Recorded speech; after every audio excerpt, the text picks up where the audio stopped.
जय श्री कृष्णा दोस्तों। हर हर महादेव। कैसे हैं आप सब? स्वस्थ और सुरक्षित होंगे। दोस्तों, इस वर्ष सकट चौथ 21 जनवरी दिन शुक्रवार को पड़ रही है। इस दिन निर्जला व्रत रखना चाहिए। गणेश जी की पूजन की जाती है और चंद्रमा का दर्शन करके अपने व्रत का पालना किया जाता है। सकट चौथ की पूजन के समय सकट चौथ व्रत कथा का श्रवण करना बहुत जरूरी होता है।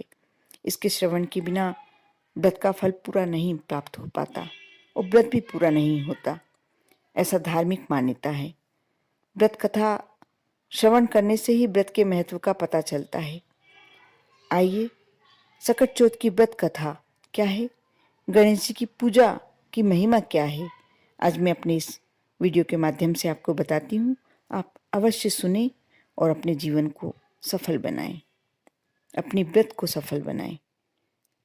सकट चौथ यानी संकष्ट चतुर्थी से संबंधित कई कथाएं प्रचलित हैं, जिसमें गणेश जी का अपने माता पिता की परिक्रमा करने वाली कथा, नदी किनारे भगवान शिव और माता पार्वती की चौपड़ खेलने वाली कथा, कुम्हार का एक महिला के बच्चे को मिट्टी के बर्तनों के साथ आग में जलाने वाली कथा, ये सभी कथाएं शामिल हैं। आज आपको सकट चौथ पर तिलकुट से संबंधित गणेश जी की एक कथा के बारे में मैं बताने जा रही हूँ। इसे आप अवश्य पढ़ें, सुने। एक समय की बात है, एक नगर में एक साहूकार अपनी पत्नी के साथ रहता था। वह दोनों पूजन पाठ, दान आदि नहीं करते थे। एक दिन साहूकारनी अपने पड़ोसन के घर गई। वहां वह पूजन कर रही थी। उस दिन सकट चौथ थी। साहूकारनी ने पड़ोसन से पूजन के बारे में पूछा कि आप क्या कर रहे हैं। उसने बताया, आज संकष्टी चौथ का व्रत है, इस वजह से गणेश जी की पूजन कर रहे हैं।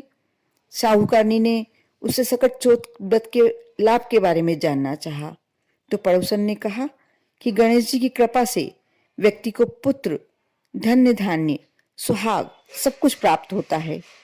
इस पर साहूकारनी ने कहा कि वह माँ बनती है तो 1.25 सेर तिलकुट करेगी और सकट चौथ का व्रत रखेगी।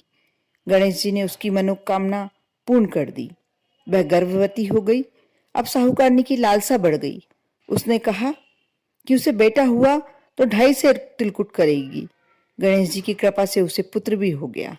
तब उसने कहा, यदि उसके बेटे का विवाह हो जाता है तो वह 5.25 सेर तिलकुट करेगी।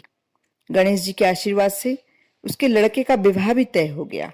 लेकिन साहूकारनी ने कभी भी न संकष्टी व्रत रखा, न ही तिलकुट किया।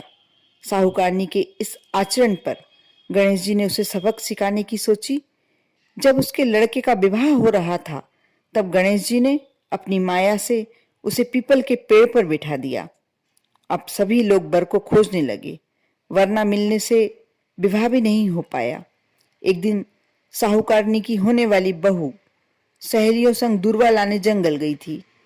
उसी समय पीपल के पेड़ पर बैठे साहूकारनी के बेटे ने आवाज लगाई, ओ मेरी अर्धव्याई। यह सुनकर सभी युवतियां डर गई और भागकर घर आ गई। उस युवती ने सारी घटना अपनी माँ को बताई। तब वह सब उसे पेड़ के पास लेकर पहुंचे। युवती की माँ ने देखा कि उस पर तो उसका होने वाला दामाद बैठा है। उसने यहाँ बैठने का कारण पूछा तो उसने अपनी माँ की गलती बताई। उसने तिलकुट करने और सकष्टी व्रत रखने का वचन दिया था श्री गणेश जी को, लेकिन उसे पूरा नहीं किया। संकष्टी देव नाराज हो गए और उन्होंने ही से इस स्थान पर बैठा दिया है। ये बात सुनकर उस युवती की माँ साहूकारनी के पास गई, उसे सारी बात बताई। तब उसे अपनी गलती का एहसास हुआ। तब उसने कहा कि हे संकष्ट महाराज, उसका बेटा घर आ जाएगा तो 2.5 मन का तिलकुट करेगी। गणेश जी ने उसे फिर एक मौका दिया। लड़का घर आ गया और उसका विवाह पूर्ण हुआ।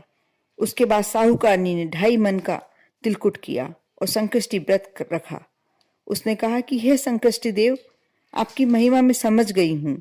आपकी कृपा से ही उसकी संतान सुरक्षित है।